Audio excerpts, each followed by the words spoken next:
আজকে তারই জন্মজয়ন্তী পালনের দিনে ওনাকে স্মরণ করে আমাদের বিদ্যালয়ের ছাত্রছাত্রীরা কয়েকটি আবৃত্তি করে শোনাচ্ছে। মাকাল। প্রথম কবিতা। মাকাল শব্দটি বাংলা প্রবাদে বাজে অর্থে ব্যবহৃত হলেও এর প্রাচীন নাম ছিল মহাকাল, যা ভেষজ গুণে অত্যন্ত সমৃদ্ধ। এই নামটি বিকৃত হয়ে কালে কালে মাকাল নামে বাংলায় স্থান পেয়েছে। এটি একটি লতা মৌসুম। আসুন আমরা একটু শুনে নিই মাকাল কবিতাটি প্রজ্ঞার কাছ থেকে। আবৃত্তি পরিবেশন করছে প্রজ্ঞার দাস, মাকাল। নমস্কার। আজ রবীন্দ্রনাথ ঠাকুরের জন্মজয়ন্তী উপলক্ষে তাকে আমার অফিস করতে জানিয়ে তাই লেখা বাংলা কবিতাকে আমি আবৃত্তি করে শোনাচ্ছি। গরু জন্ম ডবল দেহ না শ্রীমন্ত রাখা, জন্ম দেওয়ার শুধু শ্রীমন্ত রাখা। গুরুমশাই বলেন তারে বুদ্ধি একই বাড়ি দ্বিতীয় ভাগ করতে ছাড়া 6 মাস ধরে না কাজ। রেগে রেগে বলে পাগল নাম দিন করবা, নামটা যেতে পারলে বুঝলো তাকে যুগল। তার বয়সে বাড়ি এসে নৃত্য মারলে শুরু। হঠাৎ ছেলের মাদক দেখি সবাই তাকে শুনায়, এটি সকলের কিছু জানিয়ে দিল নাম দিয়েছেন গুরু। নতুন নামের উৎসাহে তার দক্ষ গুরু। তরুণ করে বসিয়ে দাদা বললে কানে কানে, গুরু মশাই গাল দিয়েছে বুঝিস না মানে? রাখাল বলে কখনো না, মাঝে আমায় বলে শোনা সেটা তো গাল নয়। ঠিক কথা, তারা সবাই যায়। আচ্ছা তোমায় দেখিয়ে দেবো, চলো তো এখানে। টেনে নিয়ে গেল তাকে পুকুর পাড়ের কাছে। বেড়ার পরে লতায় শেখা মাকাল করে বললো, দাদা সত্যি বলো, শোনার যে বন্ধ হলো, তুমি শেষে বলতে কি চাও গাল পড়েছে গেছে? মাকাল আমি বলে রাখা 2 হাত তুলে গেছে। দোয়ার কলম নিয়ে চলে ফিরতে নাই চায়। লেখা পড়ায় মন দিকে না অবাক হয়ে যায়। খাবার বেলায় অবশেষে দেখে ছেলের কাণ্ড। মেঘের করে ঝুঁকিয়ে পড়ে হাতার কাটাটায় লাইট টেনে নিচ্ছে শুরু মাতাল চন্দ্ররায়। পরবর্তী কবিতা সুখ-দুঃখ। রবীন্দ্রনাথ ঠাকুরের লেখা সুখ দুঃখ আমি আবৃত্তি করে শোনাচ্ছি। বসেছে আজ রথের তলায় স্নান যাত্রায় মেলা, সকাল থেকে বাদল হলো ফুরিয়ে এলো বেলা। আজকে দিনের মেলা মেশা, যত খুশি যতই নেশা, সবার যে আনন্দময় ওই মেয়েটি খায়। 1 পয়সা কিনেছিল তার পাটার এক পাশে, বাজির বাঁশি পাতার বাঁশি আনন্দ স্বরে। হাজার লোকের হর্ষধ্বনি সবার ওপরে। ঠাকুর বাড়ির খেলাতে লোকের নাচছে, অবিশ্রান্ত বৃষ্টি ধারায় ভেসে যায় রে দেশ। আজকে দিনের দুঃখ যত নাই রে দুঃখ উভার মতো। ওই যে ছেলে কাতর চোখে দোকান পানে চায়, একটি রাঙাল লাঠি কিনবে 1 পয়সা নেই।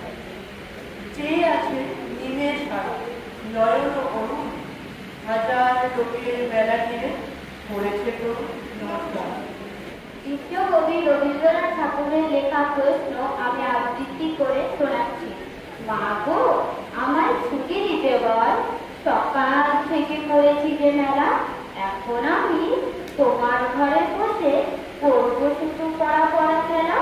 তুমি বলছো দুপুর এখন সবে, না হয় যেন সত্যি হলো তাই। একদিনও কি দুপুর বেলা হলে বিকেল হলো মনে করতে না? আমি তো বেশ ভাবতে পারি মনে, সূর্য ডুবে গেছে মাঠে শেষে।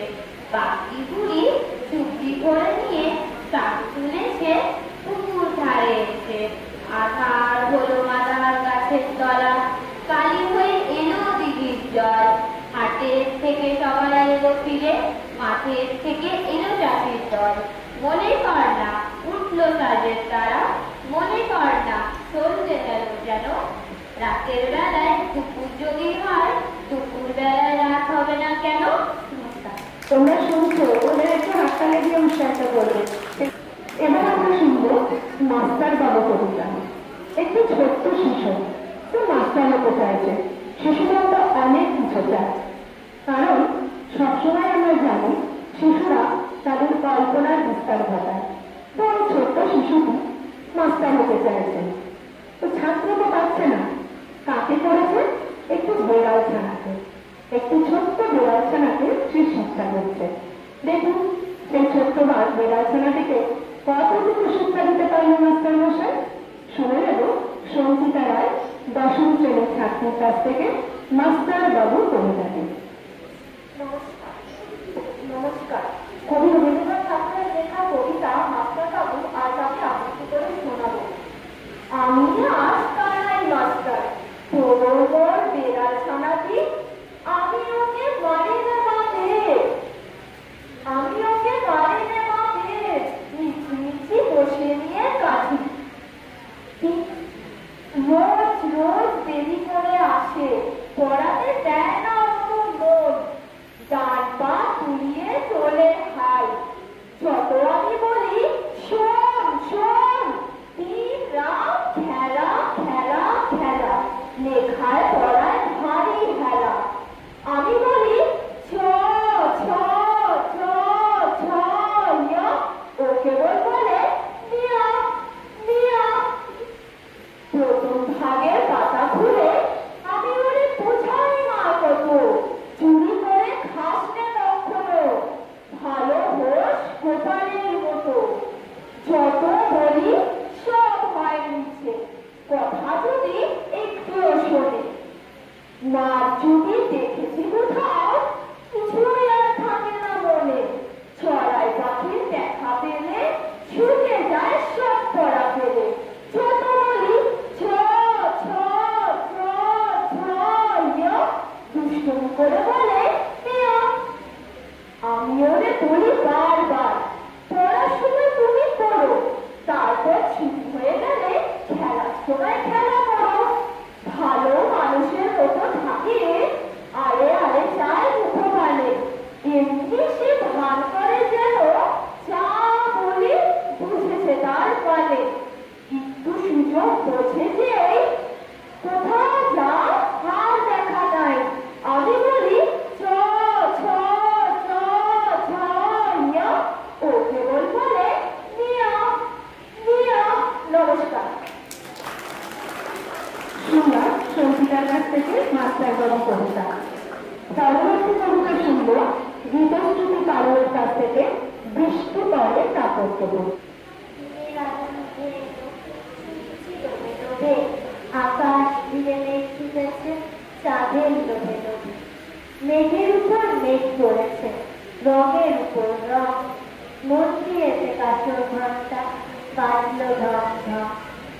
এপারেতে বৃষ্টি এলো, ঝাপসা গাছপালা, ওর পারেতে মেঘের মাথায় 100 মানিক চালা। পাতলা হাওয়ায় মনে পড়ে ছেলেবেলার গান, বৃষ্টি পড়ে টাপুর টুপুর, নদে এলো গান। আকাশ ছুড়ে মেঘের খেলা, কোথায় পাখি মানা, দেশে দেশে খেলে বেড়ায়, কেউ করে না মানা। কত নতুন ফুলের বনে বৃষ্টি দিয়ে যায়, পলে পলে নতুন খেলা, কোথায় ভেবে পায়। মেঘের খেলা দেখা কত, খেলা পড়ে মনে, কত দিনের লুকোচুরি, কত ঘরের কোণে, তারই সঙ্গে মনে পড়ে ছেলেবেলার গান। বৃষ্টি পড়ে টাপুর টুকুর, নদে এলো গান। নমস্কার। পুষ্পা ব্যানার্জি 12ম শ্রেণীর ছাত্র, ওর কাছ থেকে আমরা শুনবো রবীন্দ্রনাথ ঠাকুরের বিখ্যাত কবিতা সোনার তরী।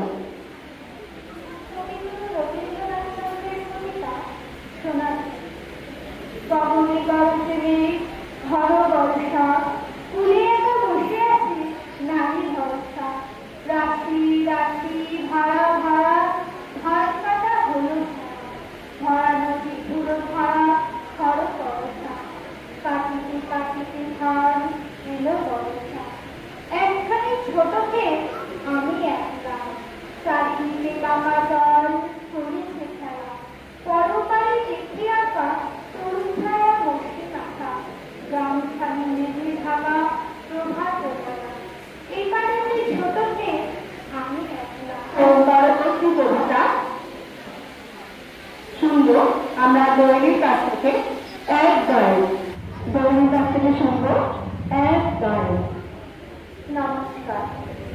রবীন্দ্রনাথ ঠাকুরের লেখা কবিতা একবার।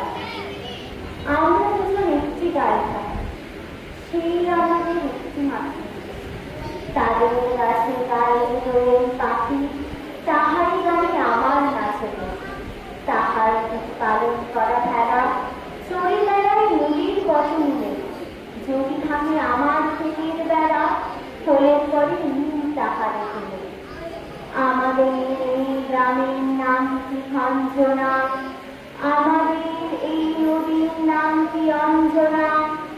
আমার নাম তো জানি না এর পাঁচজনে, আমাদের সেই তাহার নাম কি রঞ্জনা। দুইটি পাড়ায় বড়ই কাছাকাছি, মাঝে শুধু একটি মাঠের পা। তাদের ভেতর অনেক বেড়া, মোড়ের ভেতর কাঁধে মুখের চাপ। তাদের বাড়ির পূজার জবামালা ভেসে আসে নদীর পাড়ার ঘাটে। তাদের পাড়ার কুসুম ফুলের ডালা দেখতে আসে নদীর পাড়ার ঘাটে। আমাদের এই গ্রামের নাম কি খঞ্জনা, আমাদের এই নদীর নাম কি অঞ্জনা। আমার নাম তো জানি না এর পাঁচজনে, আমাদের সেই তাহার নাম কি রঞ্জনা। আমাদের এই গ্রামের গলি করে আমের বল ধরে আমের বল। তাদের খেতে যখন কৃষি ধরে, মোড়ের দিকে তখন পরিসর। তাদের ছাদে যখন ওঠে তারা